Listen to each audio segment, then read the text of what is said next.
Hey, what's going on, champs? I'm Aaron Deliosa. Welcome to an Immigrant's Life podcast, my podcast about immigrants and immigration and everything in between. Thank you for listening and downloading the show, and thank you for supporting my dad.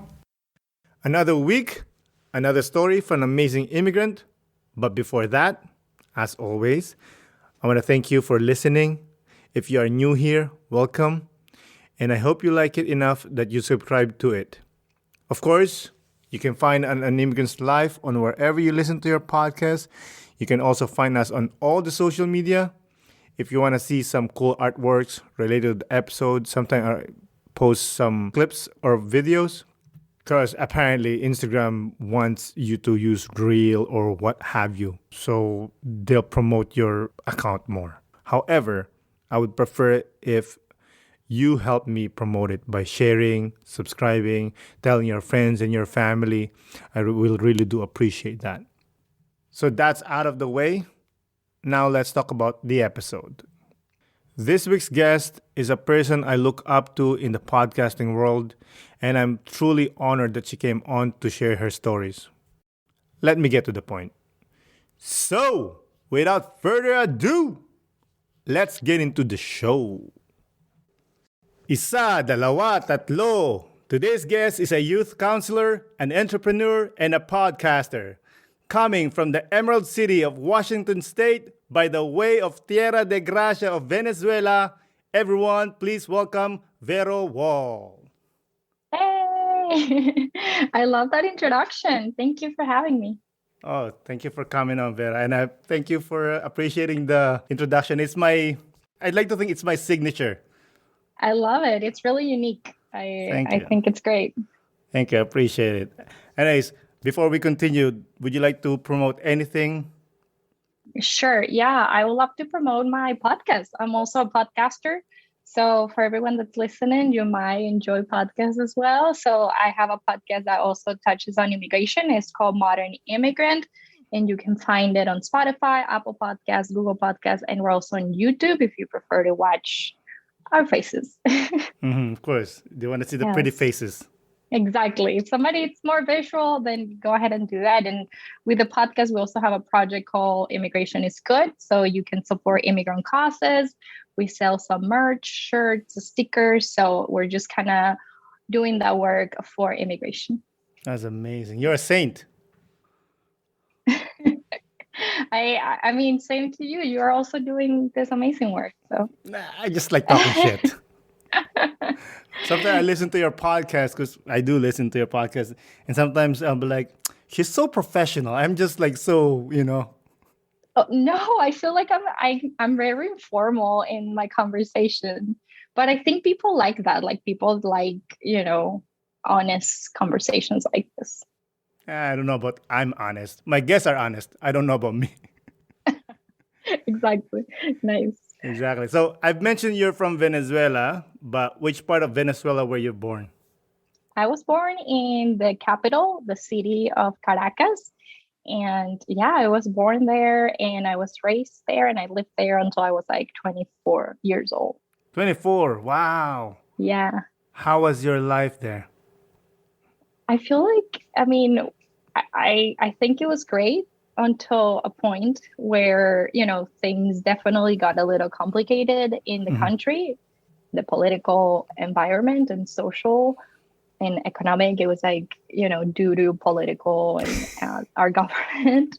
I think, I'm sure people have heard about Venezuela in terms of, a lot of things went wrong, but my life there was amazing. Like I always saw myself as a really proud Venezuelan and I always wanted to live there. Like I never considered becoming an immigrant or moving.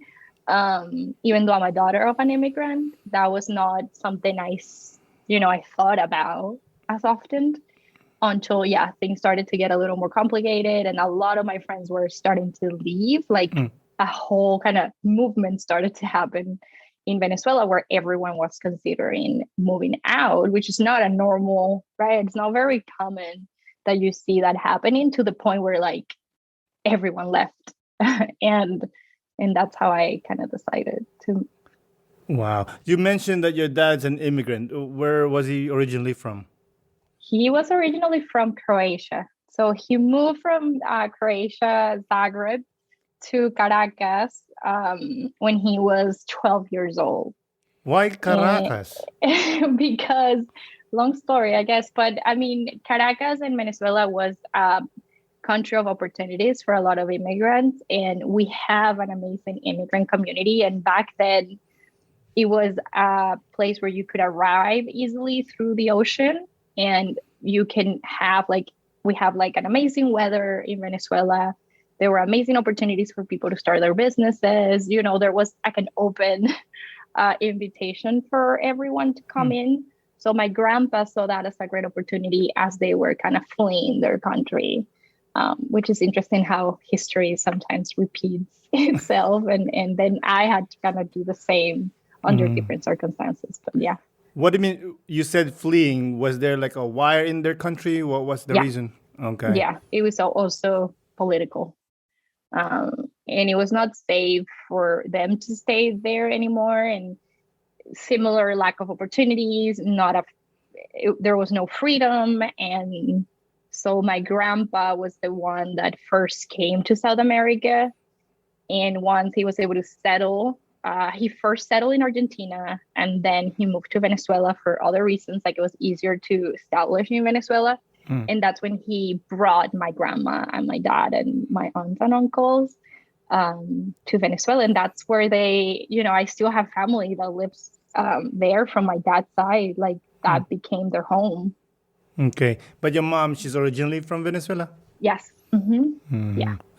You were saying Venezuela is beautiful and everything.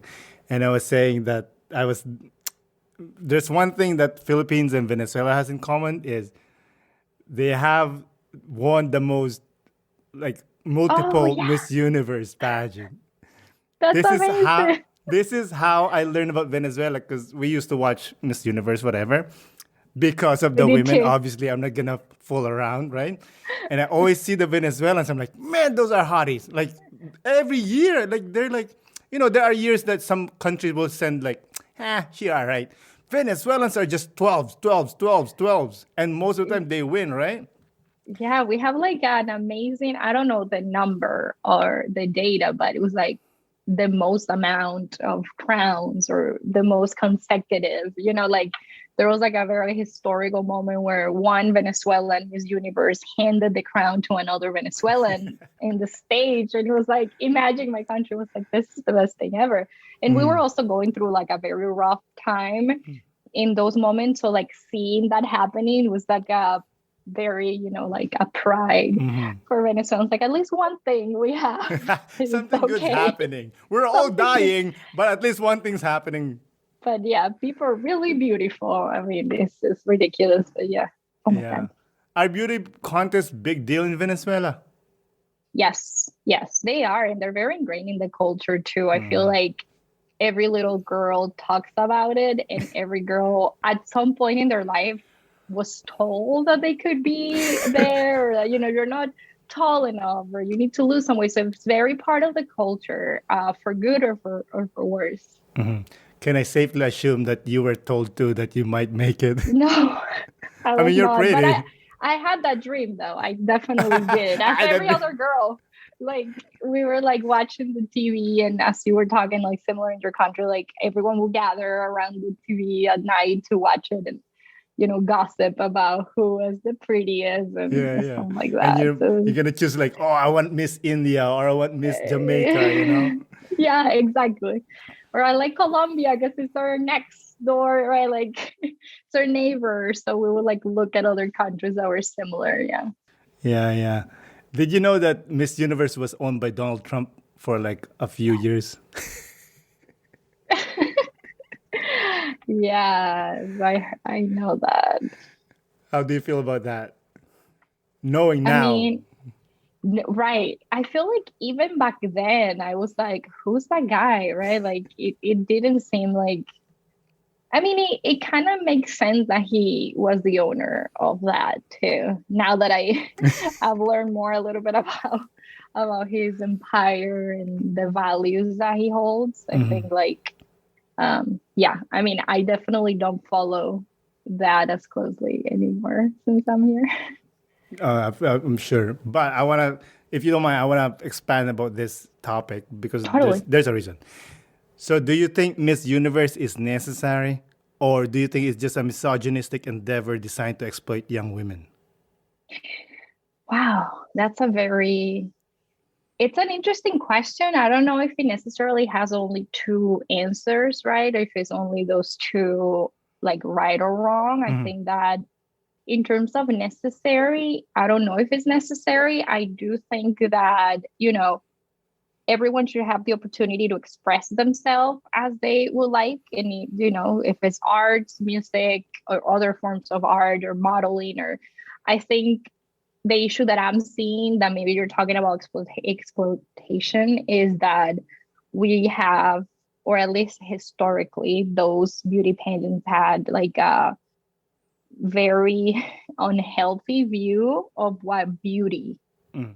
is, right? Like there's some standards that I think have been very, very damaging to like a lot of society. So hopefully in the future, or not so far, we can have an event like that where we, treat women in a different way, and you can see women and people with different, sizes and that look different and that they don't are all the same, Mhm. right? And where we can celebrate women's beauty as more real and more realistic to actually the people watching. Because when I grew up watching those things, I never felt like related to any of, who looks like that in the daily basis, right? Nobody. Gods. So yeah, so I feel like it'll be great if you can like find some connection and Mhm. continue to do those when you like, value someone that's smart and that has a talent and that has a hobby and not such a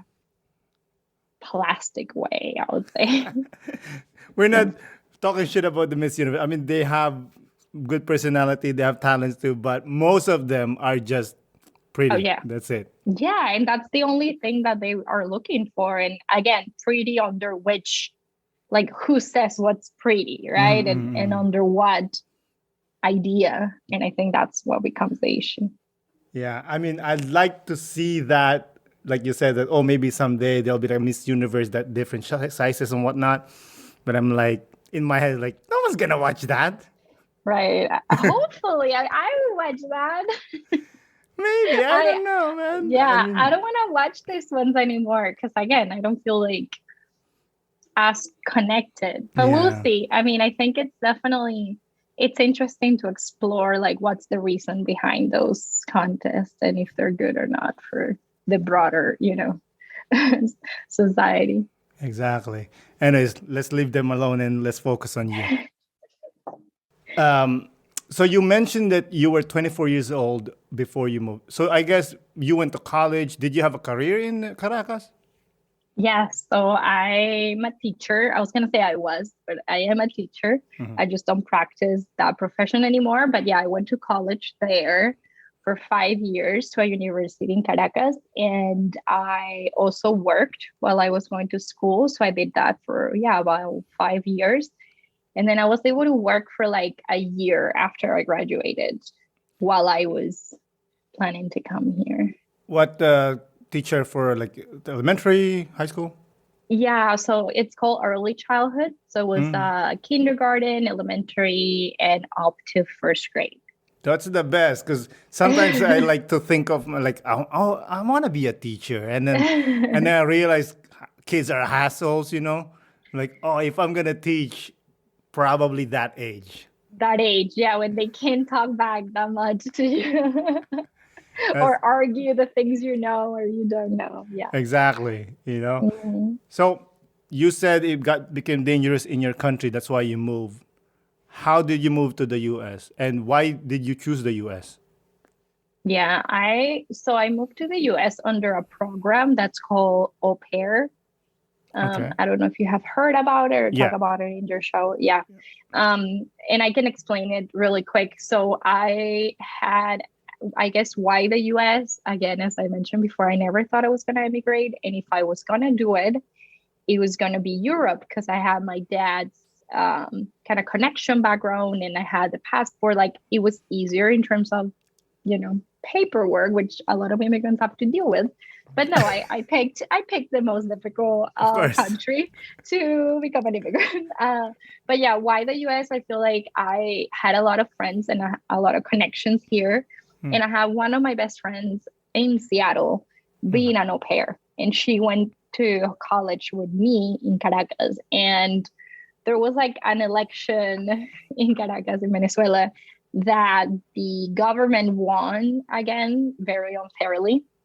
And the night that they shared the results was the night that I made the decision to leave. I remember my mom, we were all crying in my house because that day represented we lost all hope that we were going to change the government. Really, it was like, okay, if this person wins again, this is it. Like, over. It was after Chavez's death. We were facing this opportunity. Okay, Chavez is not anymore around. Like, we can have a new president. And the one that was elected was the same person that was supported by the Chavez government. So we were like, okay, this is it. And my mom said to me, like, you have to go somewhere. Like, this is not a place where you can have a life or a future. And it was really hard for me to hear her words, but it was like a confirmation. Like, I needed to hear that in a way, because it was in the back of my head. Like, if this happens, what am I going to do with my life?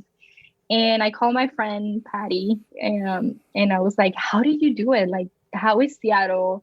How are you being an au pair? Like, tell me about it. And she shared it with me, and, everything looked really fun. Like, she was like, I did it for this time.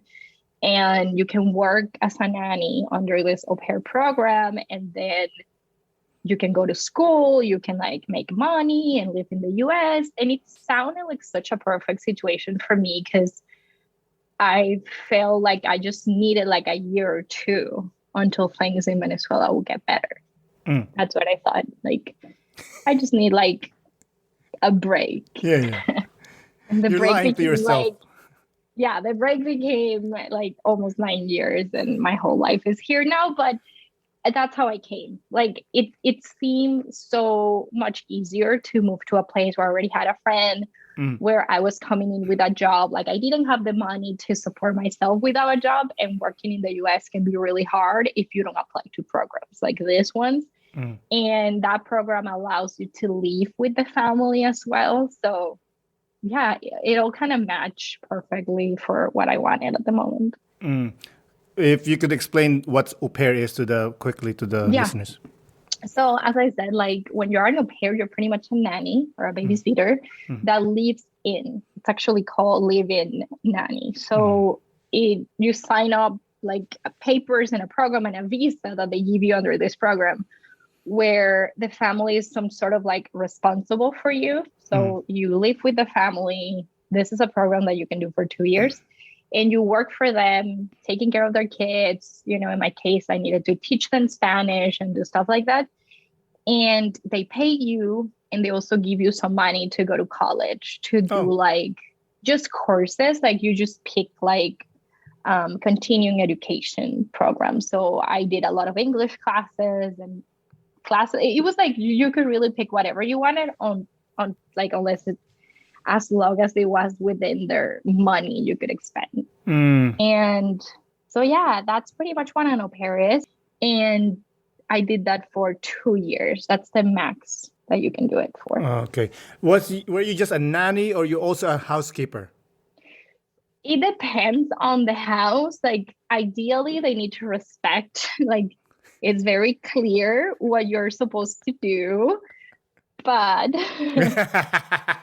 as the question you ask, what do a lot of families do, right? They start to tell you, you could do this, you could do that, and we can pay you more. That was not my case. Like, I really was with two amazing families.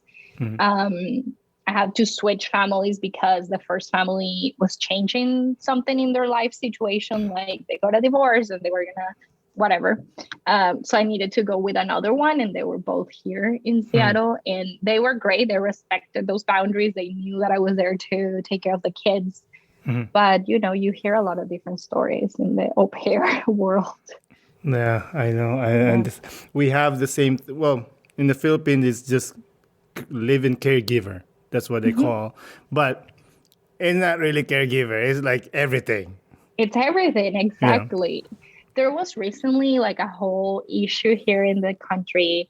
I don't know if in Canada was like, I don't know if it like was broader than the US, but like a lot of au pairs were filing complaints and they sued the companies, the au pair Mm, companies, because apparently, and I was not really active into this because I was not an au pair anymore. And I didn't know if I wanted to like go against my family since I had a good relationship with my family here. mhm, But it was pretty much like the complaint was that they really paid you below minimum wage, and they make you do a lot of more work then. So exactly what you're bringing up, like it becomes an issue because this is an immigrant. This is a person that it's not in their home country. mm, It's a person that's vulnerable, that doesn't know anyone here.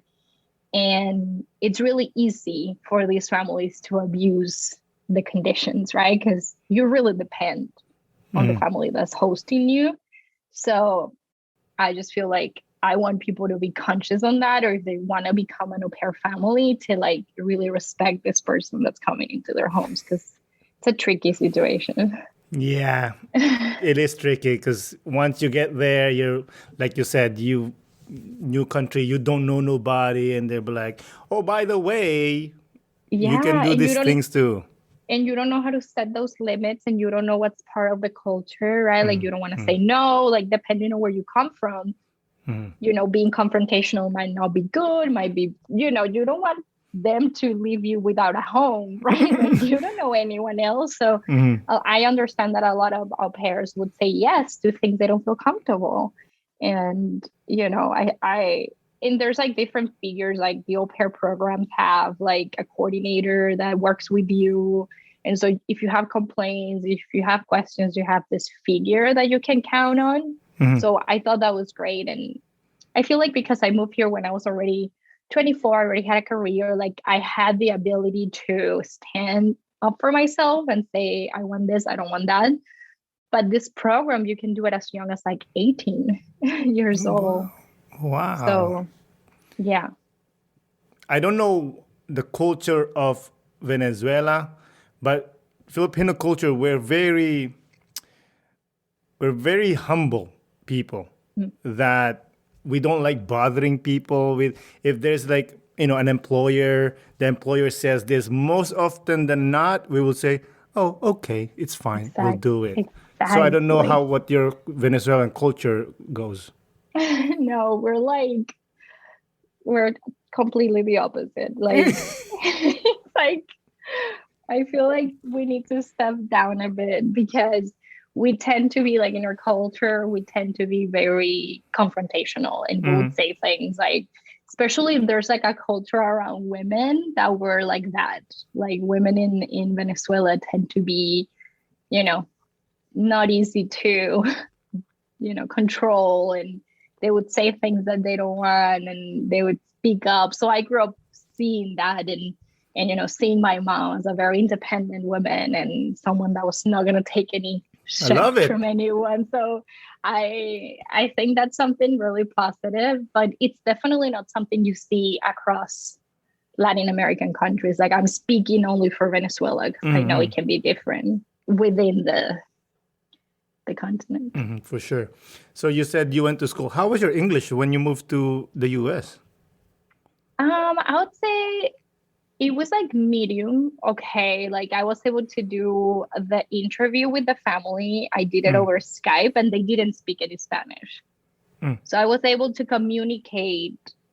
I'm sure I made like a lot of mistakes, but I was able to get myself to communicate, understand what they wanted from me, explain a little bit about myself. So mm. it was pretty good. But I don't know if you have this experience interviewing immigrants, but something that keeps coming up to my podcast, and it's my case too, is that we all thought we spoke English really well until we moved here. I was like, sure, I got this. And, I did my interview and I got the job. And then I came here and I started working with these two girls that they were like 7 and 9 years Mm, old. mm. And they were like what are you talking about? Like, they were calling me out. Like, you didn't say that like that. You say it like this. That sounds funny. Like, no filter. I'll cry. Like, oh You my cried? God. Yeah, I cried. Come Like, on, they're kids. I would cry at night just being like, I don't know how to communicate myself. Like, I had a headache every single night. Like, at the end of my shift, I would be like, what am I doing here? Like, these kids are like not understanding me, making fun of me. They would even tell me, go back to your country. Like, They did? like, yeah. Jesus Christ. I'm not joking. This is the first time I'm actually sharing this, but I was like, it's rough because you're like, I came with the confidence. Mm-hmm. And then I started seeing like the things that people are not going to tell you. Adults are not going to say that to you, even if they think about it. Yeah. Kids do. Kids are mean. They don't mean, they don't know the repercussions. They don't know. Yeah. And I understood. And now that I look back and I know a little bit more about immigration, how that was like, I was in that process of, adapting to a new culture. I was missing my home. I was regretting the decision, but not in the sense of like regret, like I want to go back, but doubting, right? The second guessing, like, was this the right choice? And I think we all go through that in different levels for a period. I feel like you need to look at like how long is that lasting? And if it's never going away, to like assess the situation. Yeah, the culture shock. It takes time. To be honest, there are still people that are still going through that, and they've been living here for years. True. I'm sure There's you know moments. people. Yeah, no, you're actually right. I think the cultural shock, you're so right. Like, it hits you different at the beginning, I feel, because everything is new. So everything is a cultural shock. But being an immigrant, I feel like you go to these ups and downs all the time. Like, you don't know when, but in different moments also of your life, you're facing different things that are new in that country as well. So it's like a forever learning process, I think. I still can't stop thinking about this little bitches telling you like, hey, go back to your country. And I was like, yeah, that sounds like a great idea at this moment. That's so funny. So now, obviously, you still speak with a little bit of accent, which is actually I love. I love when people have a little bit of accent, Yeah. that just comes out. Like when you say Caracas, it's just like, whoa, what's up? Like your spice comes out. That's amazing. So you said, oh, yes, that's what I was going to ask. Sorry. What happened after the 2 years? What did you do? Did you extended it? Did you stay in the US? What did you do? Yeah, that's a great question. So after the 2 years, by the end of the second year, I already knew I wanted to stay for longer. Like, I wanted to extend my visa. And the only opportunity that I realistically had was to become a student. So I had my degree from Caracas, but I was exploring the opportunity to be a student in the US. Like, I always kind of wanted to pursue a master's degree or higher education. And at that moment, I didn't have, again, the money. Like, I was able to save some money as an au pair. So I had like some money to pay off like a few quarters. But I was stuck on like, how do I apply? You need to prove that you have the money to, support yourself. And I didn't have any of that. So the family that was my au pair family, they became my sponsors for my student visa. These guys are amazing, except for these two bitches. The rest of the family. So this is a different family because I told you there were two. Okay. So the second family, those kids never told me to go back home. I guess my English was a little better by then. And they are two moms, actually. They're two moms that have two kids.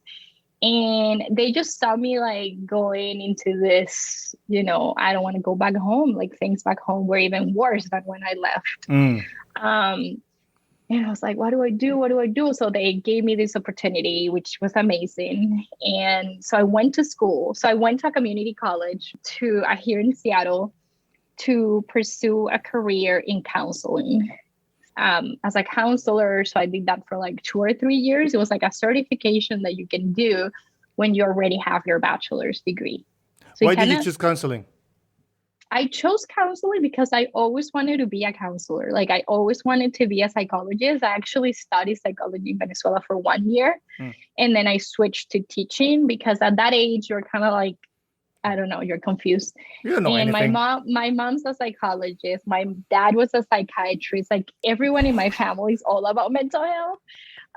So I felt like I grew up, seeing that Being as a analyzed. career. Being analyzed, basically, which is great. Right. No, so I decided I wanted to go on that path, and I did a certification to be a substance use disorder counselor. So my specialization was to treat people that have a substance use disorder. And I worked with youth for a while.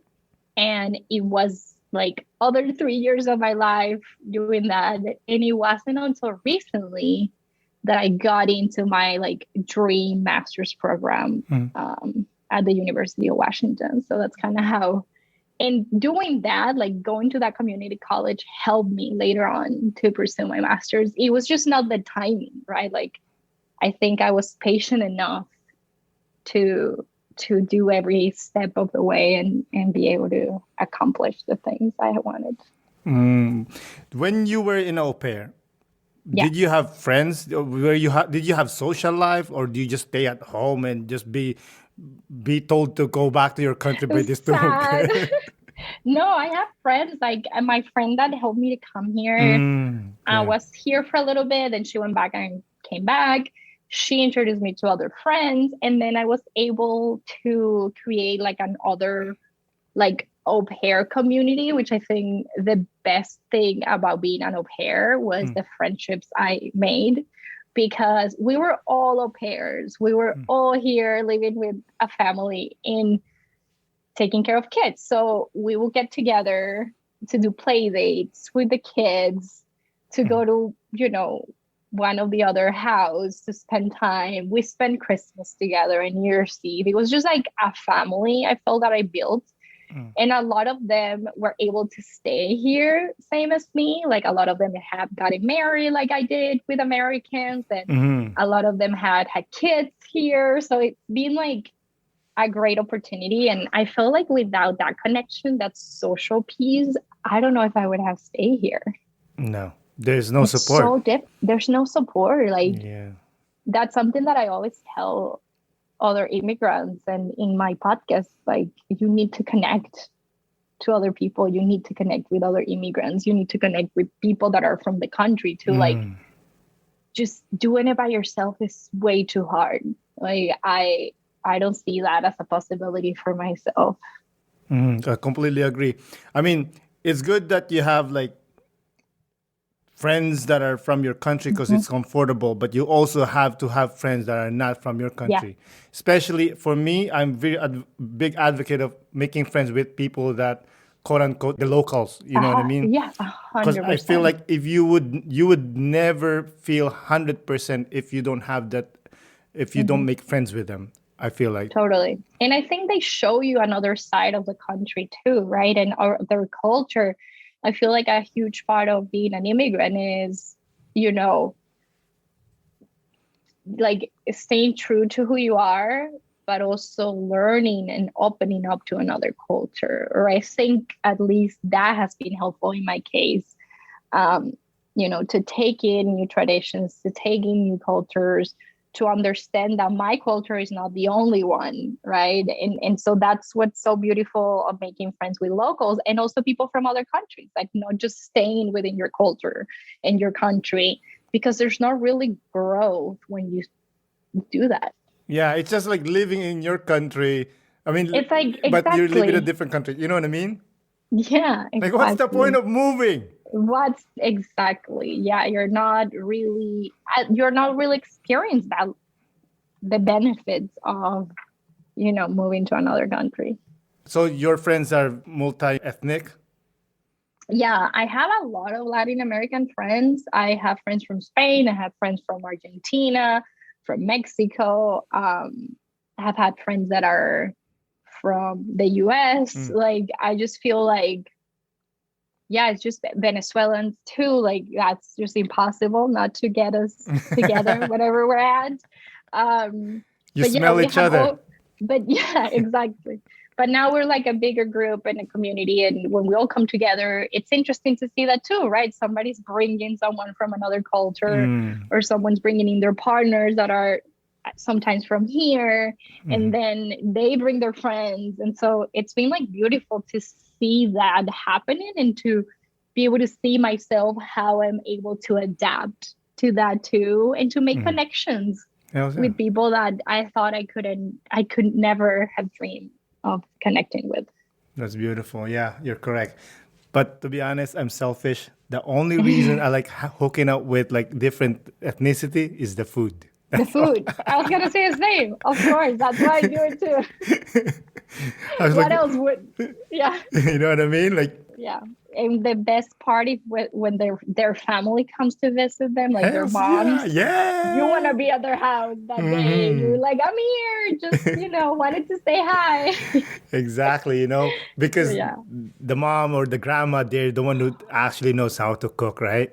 Exactly. Like the authentic. Yeah. That's what you want, the authentic. You don't want that like the half kind of deal, Exactly. You want the grandma killing the chicken in the back there, you know what I mean? Yeah. That's exactly what I'm looking for. The whole experience.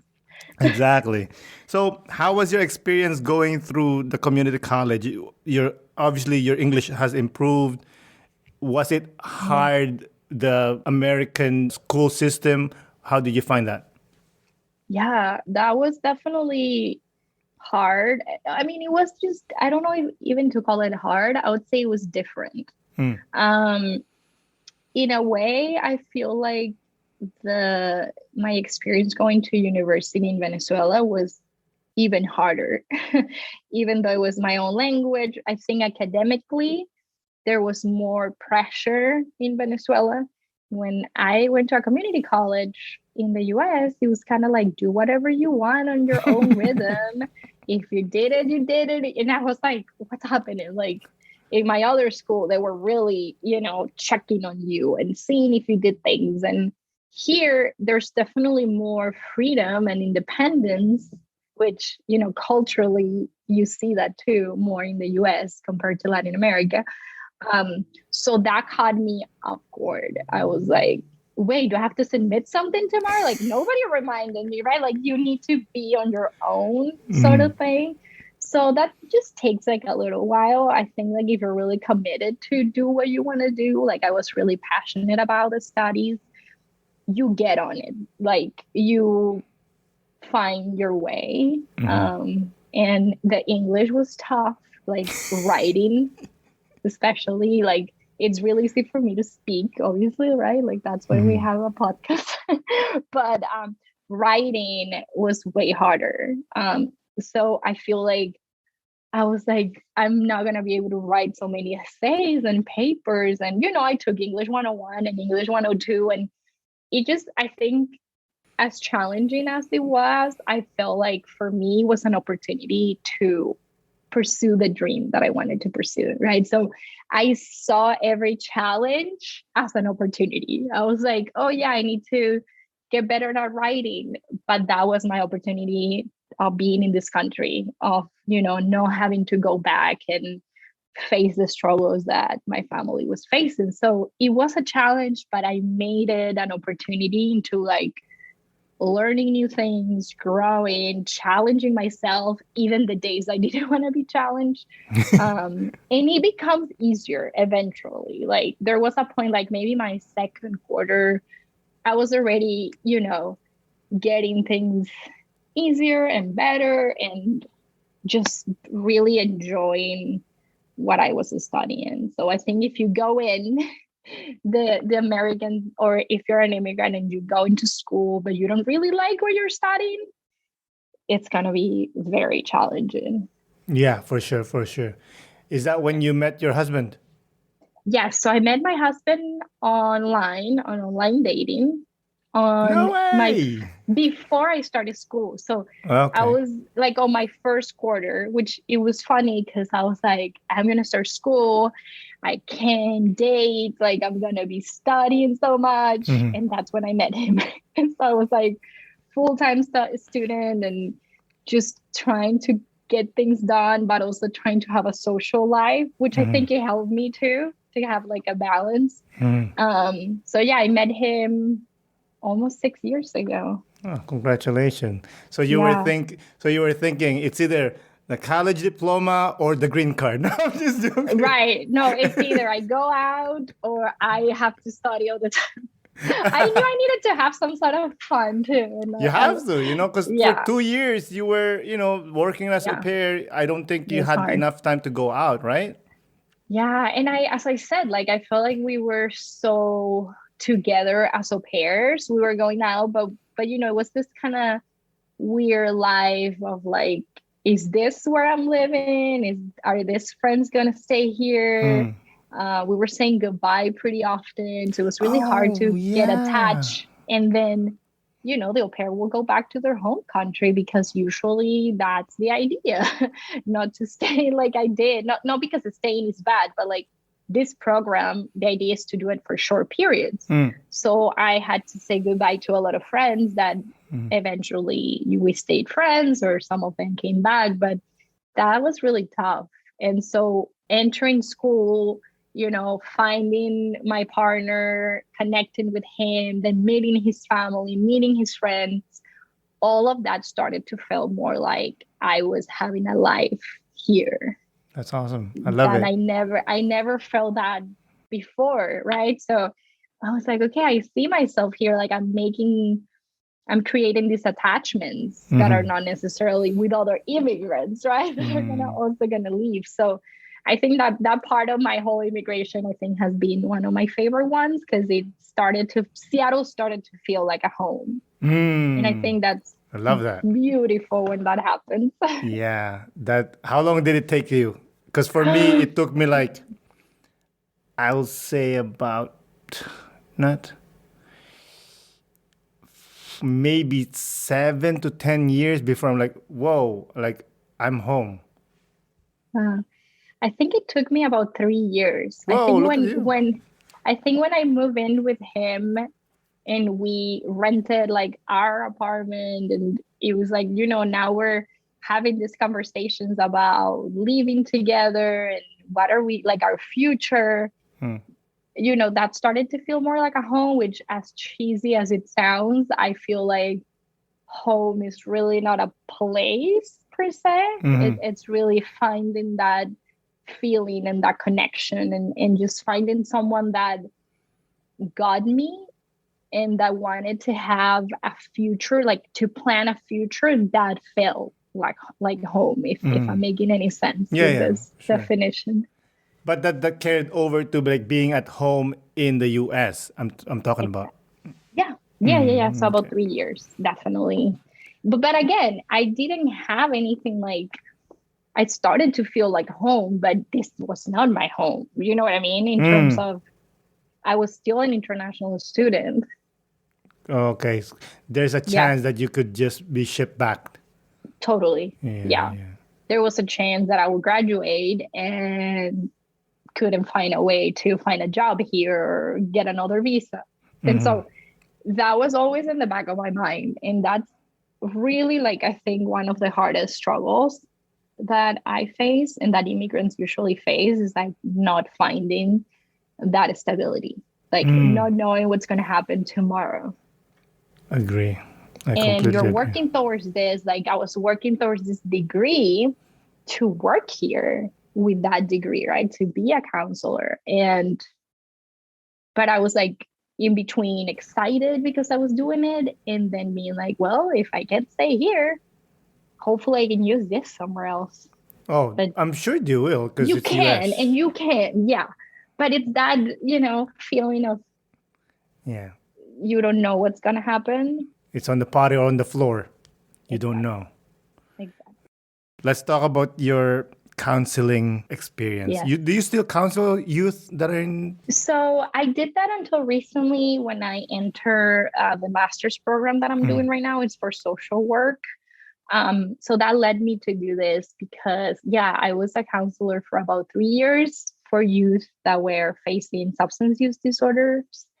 And that was like one of the most amazing experiences I have had, like working with people and just connecting and providing services.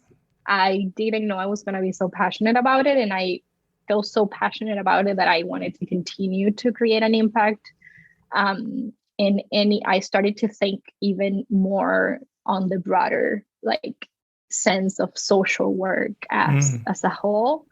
And I applied for this program about a year ago and I started last quarter. So I stopped doing the counseling while I'm going to school right now full time. But do you mind us talking about that experience? Totally. Yeah. So anything specific, that you want to know about it? Yeah. Like, what's the age of the kids that you were counseling? So I was counseling, they were students of different high schools in Seattle. So they were from 16, even 13. I had some 13 until 21. And so they're doing 21 drugs years, and alcohol? and having a disorder, like having issues, not just using it. What do you mean? Can you explain that? Yeah, so there's a difference in between using substances, like, I can drink, I can have a glass of wine tonight or a beer. And that's different from having a disorder. So having a disorder a substance use disorder is similar from having a mental health disorder, right? Or having a condition like diabetes or cancer, right? It's a condition that's unlikely to be cured, that you have to learn to live with that. And it creates a problem in your life. Like when you use, you either can't stop or you tend to use more than what you intended, or it causes social problems, or it causes your boss to fire you. Like it has repercussions and you continue to do it regardless of the consequences. That's like the definition of an addiction. And so these were people that were in the starting point of starting their disorder. So what we did was a lot of prevention education and prevention counseling, because ideally you want to tackle this when you're a youth or when you're a kid, that you see these patterns or behaviors that are starting to form in you talk to them. It's the prevention care, which I feel like it's the most important for physical health too. Like if something's starting to hurt, you want to go to the doctor and see what's happening and know when things get really, really bad for you. So I did a lot of that. I did a lot of support of students that I was going to different high schools, and these were communities of people that were marginalized. So either people of color, other immigrants, undocumented folks. And so they were going through so much in their houses that was pretty much what we were talking about. Really, like when I was counseling, it was even more about the drugs they were using and more about the pain they were going through with their lives. So it's hard to see, but there's a huge problem with addiction in Seattle. Oh, wow. But how do you keep like not losing your shit or crying in front of these kids? Because I'll be like bawling. It's really hard. Like we talk a lot about self-care in my profession, because and boundaries. I think those are two key things. Anyone that's listening and do jobs that, are for either mental health or physical health, or jobs that require a lot from you emotionally, I think that you need to set boundaries. And that's what I did, like, turning off my work phone, not checking emails after a specific time, really trying to disconnect, like to say, okay, this is 8 to 5, and at 5, I'm doing something different. I'm doing the podcast, I'm recording an episode. I find ways to think about something different, and I'm not going to be available 24/7. Like I had other counselor colleagues that didn't have these boundaries. And that's when it becomes an issue, because you don't have a personal life anymore. You're devoted to helping the youth and adults too. and they can call you whenever, and and it's like, you need to keep your mental health as well. And I feel like that, like having that mentorship, I had that in my school. Like, you need time for yourself, you need self-care, you need a hobby, and that's kind of how the podcast came across for me, because I needed to have something else in my life that wasn't just my work, because it was very heavy work. As you said, like how not to cry. Yeah, I don't know about heavy, but like super heavy. Super heavy. Yeah. Immigration is heavy, but this thing was extra heavy. And so I wanted to do something more creative, and I needed to have that space so I wouldn't burn out as fast. What's your favorite part of it? Of being a counselor? Yeah.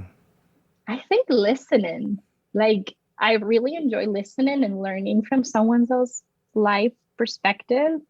I think the biggest thing for me is just being able to be there with someone at a specific moment that they really, what people need the most, or maybe I wouldn't say need, but what people, and as a society, we're all really in search, is for having someone that can, have some compassion and be there to listen and show some kindness. So those were the things that I enjoy the most, just being present while someone was going through something really hard. And when you think about difficult moment in your life, you really go back to who was there for you, not to provide a solution or to fix your problem, but just to be there and say, hey, it's going to be okay.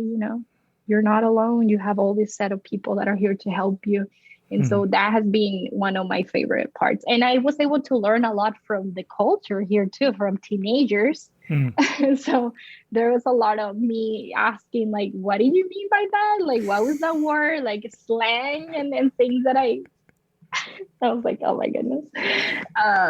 But it was like learning about like what's coming, like walking into a high school in the US. Like, I never did that. And I did it as a counselor, going to work, and I needed to look very professional, and I knew where I was going, but I was like, wow, this is exactly like in the movies. Like, this high school is like in the movies. Like, things don't look like this in Venezuela, right? Like, kids wear whatever they want, and the cafeteria. And so like just experiencing that was also interesting for me as an immigrant.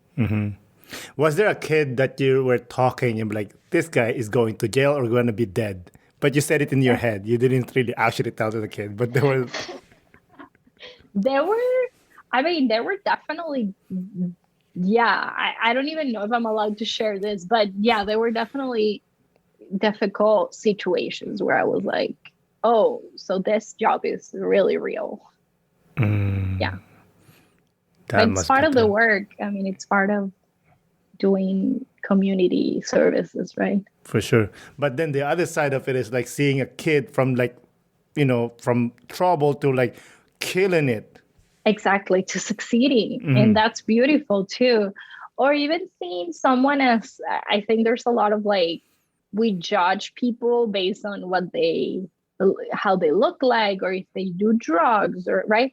And a lot of it was like then talking to people and being like, we're all the same. Like, I'm the same as this kid, or I was the same as this kid at that age. Like, when you really give someone the opportunity to open up, all of those things kind of fall apart. And underneath, there's just a person same as you, going through some challenges and trying to get better. So it was beautiful to see that there was a connection and there was someone that wanted to get better and do something in life. So that was pretty. Completely agree. Like I always say, is all we want is a friend that we can share a sandwich with, a beer, coffee, whatever you have, and then a hug that is tight, and somebody will tell us everything's going to be okay. Your mom and dad is proud of you. Be happy. And that won't judge you, right? Like, that would say, you can say whatever you want, and I'm not going to be like, what? It's just going to be like, hey, I get it. So for sure. I love that definition. Yeah, for sure. I mean, I'm not gonna compare. I'm not trying to compare, but like as for me, I used to coach basketball, youth basketball, like from I'll say about like 13 to about 15, something like that. Cool. And there's some that like they don't even listen at all. There's some that like they're gonna make it, And Mm-hmm. then, but those are the ones that are my favorite. My favorite is the one that like they don't listen, and then you have to find your way for them to Mm-hmm. listen, and then Totally. when you teach them the moves or whatever you have to teach them, and then it works, then they'll give you that look, like, "Hey, work!" Like, It's like yeah, you gain that respect or that, yeah. I'm yeah, sure it that happens to like you too. totally. Yeah. It's like, oh, I need to, it's almost like that one, yeah, kid or client that makes you do a little more research and dig in, like how can I approach the Mm, situation, or even a family member or a friend that's not listening to you or that doesn't want to, you know, take on your advice, or it makes you like find different ways, and mm, once it clicks you feel proud of of your efforts. So definitely similar. completely agree. So this might be a personal question, but I'm gonna ask anyway. Seeing all these troubled kids, do you still want to have kids, or do you even have kids? I don't have kids. Mm. I, I would just say I wouldn't call them trouble kids. I'm sorry. I'm just. No, no, I would just say, because thinking that, of course, it will make you not want to have kids, right? Mm, Um, but as I said, like once I see those behaviors have like the consequence of like how their life situation's going, I'm like, okay, maybe I really don't know if I want to have kids, but if I do, at least I feel like I have a lot of skills now to mm, deal with teenagers, mm, hopefully. I don't know. And to hopefully provide that support that I feel like a lot of the ones that start behaving certain ways are lacking, right? mm. Someone that's there, someone that's listening. So yeah, I don't know. Maybe one day, and hopefully it turns out okay. Yeah. Well, you just do one of these. Pray to Yeah, God. and You know. I feel like it will be interesting to share about that, like if I ever have kids and I can share that in the platform of the podcast, I think it will be really cool too. Because I love interviewing parents that are Mm, immigrants mhm. and seeing how they have raised their kids. And I will be interested in asking you about that too. Like, because I feel like it has to be like, how do you blend the cultures, right? Between your wife Yeah. and yours in another country, right? Yeah. I mean, I have two of them, Uh, troublemakers, but trouble. They are trouble. Nice. you know, but yeah, that's actually one of my favorite topics: immigrants and raising kids.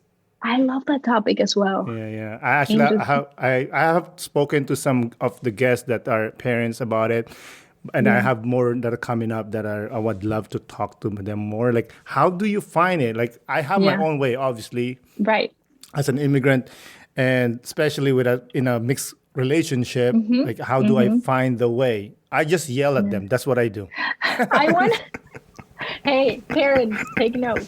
I wanna have you in Modern Immigrant so you can Oh, talk about that. That would be amazing. it'll be a pleasure. It'll be a pleasure. Let's do that. So, since you mentioned that, your Yeah. amazing podcast, and I was listening to one of the podcasts that you were on, but I love that you said something like, maybe you're not ready to speak up, but listen to someone else's story and connect. I was like, yo, girl, what's up? What's up? Let's do it. I Yeah. love that. Can you expand Mm. that? Can you explain it more? Yeah. I feel like I don't know. There's sometimes I would speak for myself. Like sometimes I felt a pressure to, address certain issues, especially as an immigrant, right? Like there's things that happened and you're feeling like, okay, maybe this is not okay. Maybe I'm alone in this. Maybe even as a simple example of like when you have a job and you're an immigrant and you don't know what's right, what's not, right? Like as a nanny in an au pair situation.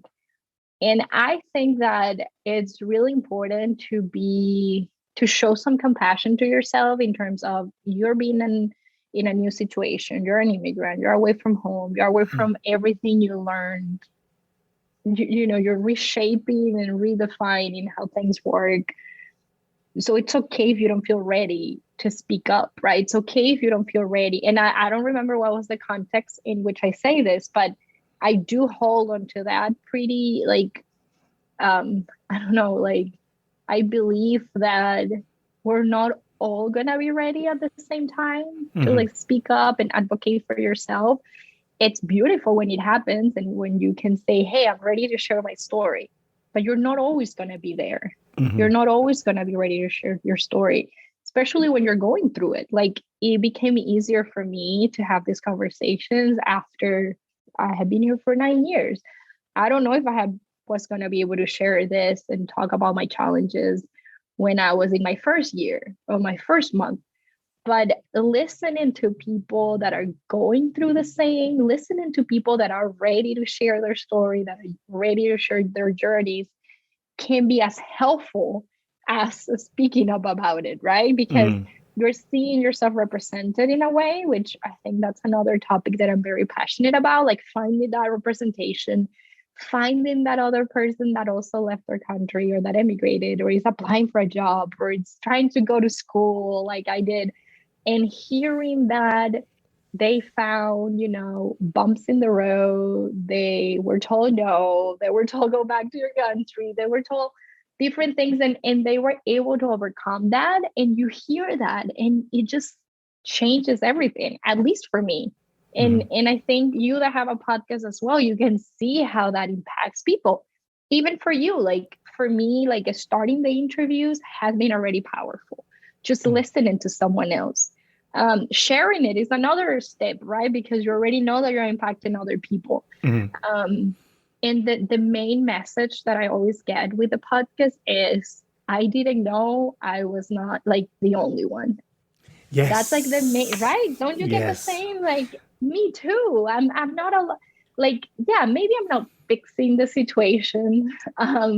Maybe we're not fixing all the problems we're going through, but we're finding support. And we talked about that earlier, right? How huge is to have support system, not only when you're an immigrant, but in your life in general. 100 for sure. I completely agree. Like some of my guests, when I started, were most of them are my friends. And I tell them like, yo, you gotta come on. And they'll be like, I don't have a story. What are you talking about? We all do, yeah. And then they come on, thankfully, and they're like, I guess I have story to tell. Hells yeah, you do. You think I'm gonna invite you if you're boring? Exactly.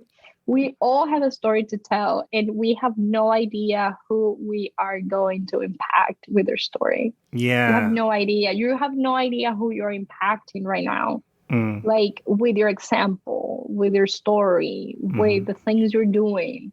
And so I feel like that's what motivates me to keep doing it, because I know it's going to have an impact, even if I know it or if I don't. Yeah, right? Exactly. I mean, it's the best is when when the listeners or someone reaches out and they'll be like, yo, you're such an inspiration. And I'm like, not me, dude. Not me. Exactly. I feel the same way. But that doesn't happen always either, right? Like, I feel like it's great when it happens, but it's also important to remember that it's happening. Not necessarily verbally. Maybe no one's like, how many things you don't come across in your day that maybe inspire you or spark something on you, and you don't necessarily reach out to that person, right? And so it's always knowing that when you're putting out some work or, doing something, it's going to have a consequence in others that are watching. Exactly. I agree. Speaking of consequences, have you ever considered a guest that is anti-immigration? Yes, but I haven't. But my husband has told me that I should, because I think he has really supported me in like ideas for the podcast, and I'm always listening to his perception because he's not an immigrant, and so I feel like that's also important, right? Like, yeah, of course. I want eventually. I think my podcast is most listened for immigrants, but a lot of the episodes, and I feel like you have probably the same, you want non-immigrants to also listen to. It's like, I wish they are learning this about us. So I pay attention to his feedback, and he has told me that, like, you should bring someone that's maybe anti-immigration, but I don't know if I'm ready, Really? Maybe I need to apply that if you're not ready, at least listen to someone. Maybe you invite an I'll anti-immigrant. talk Have to you? them. I Yeah. don't, I haven't, but I would like to have one. I Yeah. know some people, they're not friends, they're acquaintance, I guess, that are like, like borderline, like, Exactly. what are you talking about here, bro? What are you talking about here? And then they'll Yeah. say, those immigrants, this and that. I'm like, I'm Yeah. I immigrant. What are you am. talking about? And then they'll Yeah. say, well, not you. You're different. You're good. Mm. Yeah. I hate when they say that, when they see you as different. It's like, no, we're in the same boat, but you with your biases and stereotypes are like separating people. So yeah, I feel like, I don't know. I feel like creating a space for immigrants is so rare these days. Like what we do, just like space where immigrants can feel welcome. Like there are not that many spaces like this out in the world, right? Where people can openly talk about these things. And I'm talking to you about my experiences and you're getting me, right? You're like, yeah, it's like we have some sort of a connection. And I feel like it's so hard to find that in a daily kind of life situation, that bringing someone that's gonna disrupt that, I don't know if I'm ready. Like I would love to have the idea as an opportunity, but I only want to receive people that bring something positive to the table, to the conversation. There's a lot of people saying terrible things out there about immigration that's like not good. Yeah, I understand. I mean, I would have not mind because I'm looking for the conversation. And obviously, as long as the Yeah. guest would be willing to speak, Respectfully. clearly, respectfully, with drawn out ideas, not just like, well, immigrants still, you know what I mean? Like, I don't need that. Totally. Yeah. In that boundary, yes. And I would love to, listen to what other people have to say or what are their fears about immigration. And I think that's why I started the Immigration is Good project, because I wanted to like share positive things about immigration, like what you're doing, what nonprofit organizations are doing, because I feel like people don't know this about immigrants necessarily, that we're contributing so much. Yeah. Yeah. I agree. There's so much that they don't see. Most businesses are owned by immigrants. Yeah. Like little statistics like that. For some reason, I don't know if it's being suppressed by the media or whatever else, but it's just not out there. It's not, and we know it. It's just not easy for those that are so anti-immigration to see. And if they see it, they will give you an explanation, right? Like they try to rationalize it, like, well, they are good immigrants or whatever. It's like, again, it's the same, right? So yeah, it's interesting. That's an interesting question. Nobody has asked me that before. Oh, that's my pleasure. Anyways, I think we're there. But before we close out, I want to ask you, what is the thing you are proudest of so far and why? Goodness, those questions are good. What I'm most proud about? I think I'm really proud of how I have been able to handle difficulties throughout my life, and how happy and in peace and how much I have been able to accomplish. Like I'm really proud of the position where I am today. I'm proud of the podcast. I'm proud of the life I have built in the US. I'm proud of my family. Like I'm proud of just being able to maintain so many things that were important for me, even like against, right? Like everything that was happening. I'm proud of the friendships I have been able to gain. And just like kind of where I am today, trying to be more present. And I think that's where I'm more proud of today. Beautiful. Again, Vero, thank you for coming on the podcast. I really do appreciate it. I appreciate the invitation. I'm really passionate about having these conversations and more of this conversation. So thank you so much for having me. Thank you. Have a good evening. Bye. Bye. Again, Vero, thank you for coming on the podcast. I really do appreciate it. Thank you, listeners, for listening. This is Aaron Deliosa for An Immigrant's Life. I'll see you guys later.